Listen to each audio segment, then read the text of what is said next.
Hello ma'am. Ma'am ay channel sa Butaram Luxury. Ato ngasigi vlog sidi nga fabaginebako. Ato akoy pugultegi nga farini se jengo ma'am. Akoy pugri sa ngasina aroyba nga faba oidoinebako.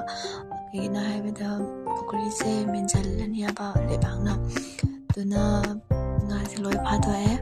Phadoktana je nga se phanabu yam lerame do laibak thi Kaigina haibla activity akoisu mangeba mangaju kidawni upai lete fabanina aduna natradi nga singe mangani aina fadoeba ko aduna